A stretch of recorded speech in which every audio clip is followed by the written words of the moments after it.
হয় নিশ্চিতভাৱে সমগ্ৰ ভাৰতবৰ্ষৰ লগতে অসমৰো ইতিমধ্যে বিভিন্ন প্ৰান্তত ৭১ সংখ্যক গণৰাজ্য দিৱস উদযাপনৰ প্ৰস্তুতি আৰম্ভ হৈছে আৰু ওদালগুৰি জিলাতো ইতিমধ্যে জিলা উপায়ুক্তৰ খেলপথাৰত এনেকৈ অতি অনুষ্টুপীয়াকৈ এইবেলি তেওঁলোকৰ যি গণৰাজ্য দিৱস এই গণৰাজ্য দিৱস এইবাৰ জিলা প্ৰশাসনৰ তৰফৰ পৰা উদযাপন কৰিবৰ কাৰণে আগবাঢ়িছে আৰু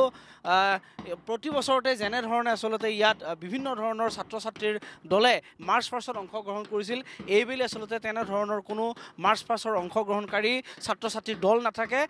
আৰক্ষীৰ কেইবাটাও দল থাকিব আৰু এটা বীৰাংগনাৰ দল থাকিব কাৰণ এটা কোভিড প্ৰট'কলৰ কাৰণে এইবেলি তেওঁলোকে যেনেধৰণে বা জাক জমকতাৰে যেনেকৈ উদযাপন কৰিব লাগিছিল এই ৭৩ সংখ্যক গণৰাজ্য দিৱস সেই ধৰণৰ আচলতে এইবাৰ কুচকাৱাজ বা উদযাপিত এইবাৰ নহ'ব গণৰাজ্য দিৱস তথাপিও কিন্তু যিহেতুকে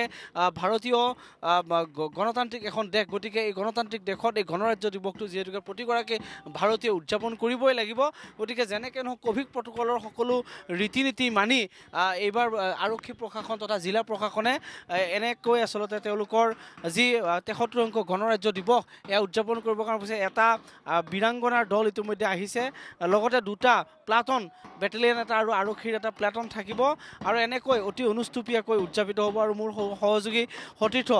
ভিৰজেন গ্ৰীণে দেখুৱাইছে চাওক এনেকৈ প্ৰতিদিনে ইতিমধ্যে এয়া আখৰা কৰি থকা পৰিলক্ষিত হৈছে এয়া ওদালগুৰি জিলাৰ উপায়ুক্তৰ খেলপথাৰত এগৰাকী আৰক্ষী বিষয়া আছে মোৰ লগত মই তেওঁৰ পৰা কিছু কথা জানিবৰ কাৰণে চেষ্টা কৰিম ছাৰ এক্সকিউজ মি কেনেকুৱা ছাৰ প্ৰস্তুতি এইবাৰ এইবাৰ এক মিনিট মানে আনবেলিৰ নিচিনা এইবাৰ হ'ব নোৱাৰে কাৰণ বহুত ৰেষ্ট্ৰিকশ্যনৰ মাজত কৰিব লগা হৈছে এতিয়া এডমিনিষ্ট্ৰেশ্যনৰ ফালৰ পৰা গভৰ্ণমেণ্টৰ ফালৰ পৰা ডিৰেকশ্যন আছে যাতে স্কুল চিলড্ৰেন পাৰ্টিচিপেট কৰিব নোৱাৰে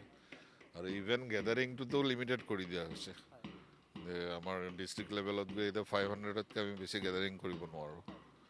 মাৰ্চ পাষ্টৰ ওপৰত যিখিনি আনুষ্ঠানিক যিখিনি আছে তাৰ বাহিৰেও কিবা অন্যান্য কিবা কাৰ্যসূচী আছে সেইখিনি চব কেঞ্চেল কৰিব লগা হৈছে কাৰণ এই চিটুৱেশ্যনত সেইবোৰ কৰিব গৈ আৰু যদি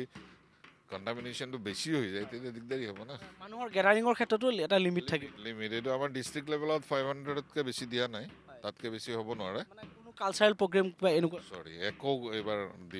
দিয়া হোৱা নাই জাষ্ট চিৰিমনিয়েল পেৰেডটো তাকো আমাৰ যিখিনি অকল পুলিচ বা হোমগাৰ্ড যিখিনি ট্ৰেইন মানুহ সেইখিনি থাকিব আৰু ফুল্লি ভেকচিনেটেড হয় এইখিনি আমাৰ গোটেই মানুহখিনিয়ে ভেকচিনেটেড তেনেকুৱাবোৰহে পাৰ্টিচিপেট যিখিনি দৰ্শক আহিব সেইখিনিৰ ভেকচিন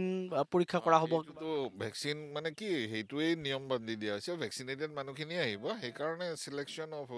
কোনে কোনে আহিব সেইটো চিলেকশ্যন কৰা হ'ব যে একৰ্ডিং টু ভেকচিনেশ্যনৰ ওপৰত আৰু ধৰক যিখিনি ডেলিগেটছ আহিব সেইটোত আহিব ইয়াত ইতিমধ্যে কিবা জানিব পৰা হৈছে নে কোনে সেইদিনাখন পতাকা উত্তোলন এইটো এতিয়ালৈকে গম পোৱা হোৱা নাই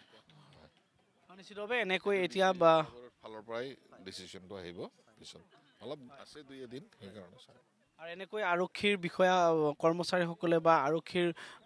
কনিষ্টবলসকলে এনেকৈ ইতিমধ্যে ৰিহাৰ্চেল কৰা পৰিলক্ষিত হৈছে গতিকে অতি অনুষ্টুপীয়াকৈ এইবেলি এনেকৈ ইয়াত বীৰাংগনাৰ দল এটাৰ লগতে আৰক্ষীৰ এইসকল জোৱানে এনেকৈ সিদিনাখন মাৰ্চ পাষ্ট কৰিব গতিকে নিশ্চিতভাৱে আমি পোনপটীয়াভাৱে এই দৃশ্য দেখুৱাইছোঁ গতিকে প্ৰতিদিনতে আচলতে এনেকৈ ইয়াত আখৰা কৰি থকা পৰিলক্ষিত হৈছে আৰু এনেকৈ অতি অনুষ্টুপীয়াকৈ এইবেলি ৭৩ সংখ্যক গণৰাজ্য দিৱস এইবাৰ উদযাপিত হ'ব ওদালগুৰি জিলাতো